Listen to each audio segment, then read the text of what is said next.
Mr. Speaker, I rise today because Americans have bought a product that is not living up to its guarantee.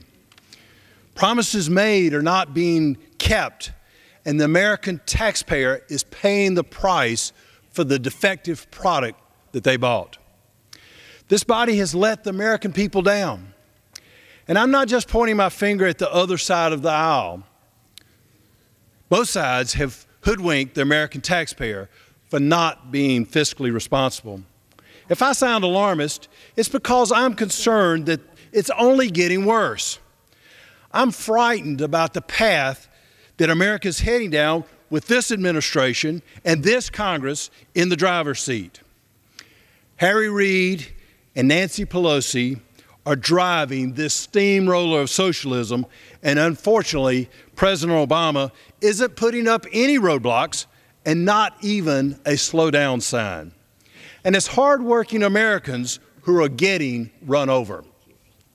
Right now, in addition to a $700 billion bailout of Wall Street, a $1 trillion non-stimulus bill, and a $275 billion housing fix, the middle class is also carrying on their backs the auto industry, Bear Stearns, AIG, Citi, Freddie, Fannie, and countless others. For too long, lawmakers in Washington have ignored the pleas from hardworking families and small business owners in their districts. For too long, lawmakers in Washington have depended upon hardworking middle class to pay for their expensive programs, of which they rarely see a dime. But there is an alternative. The middle class can demand that lawmakers stop using them to pay for policies that benefit only two ends of the spectrum.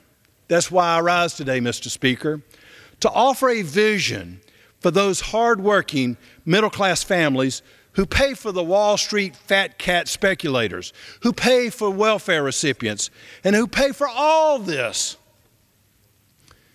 My vision includes providing tax relief to small businesses and families.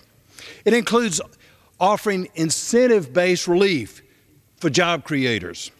We must skip the pork wish list and instead directly stimulate the middle class and small businesses, since they are America's economic engines.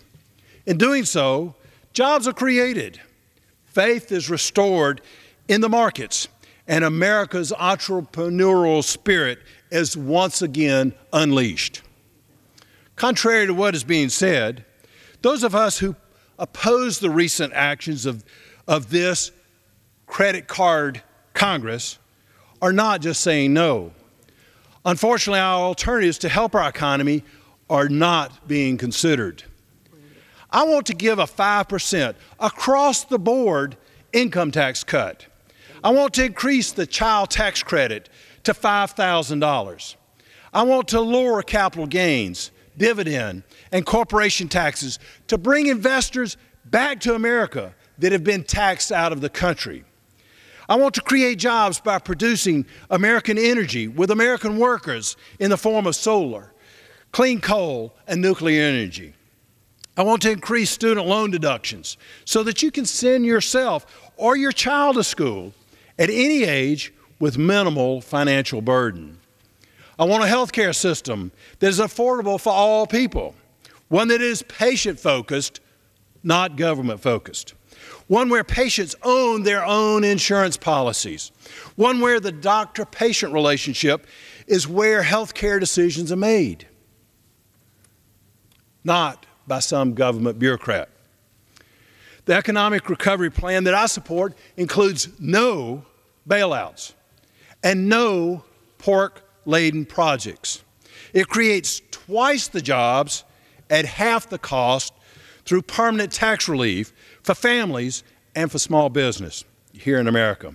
This plan creates 73,000 more jobs in my home state of Georgia alone.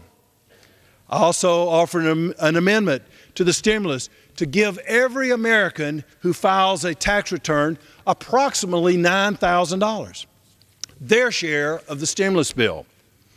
Clearly, not spending $1 trillion would have been a much better option.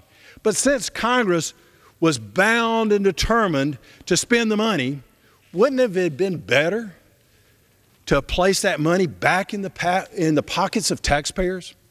If a two-parent family, middle-class family, had received $18,000 in the mail, they could have bought a new car, go on vacation, or even make a down payment on a home. David McCullough correctly states that, and I quote him, "History is a guide to navigation in perilous times," unquote. Let us not forget that in these tough times, that more government has never been a solution. Historically, socialism never has worked, never will work, and it will not work today. In fact, government actions were actually the stimulus that contributed to Fannie Mae and Freddie Mac's distension. Easy money made available following relaxed interest rates, and ultimately the push on American lenders to make loans regardless of the borrower's ability to pay. As Margaret Thatcher said, quote, "The problem with socialism is that you eventually run out of other people's money," unquote. Mr. Speaker, I rise in that spirit to remind you that America was founded by pioneers with dreams who worked, and in some cases died, to protect freedom and make a more prosperous life for their children. We must not forget this. God promises us in Psalm 30, verse 5, that, quote, "Weeping may endure for a night, but joy cometh in the morning," unquote.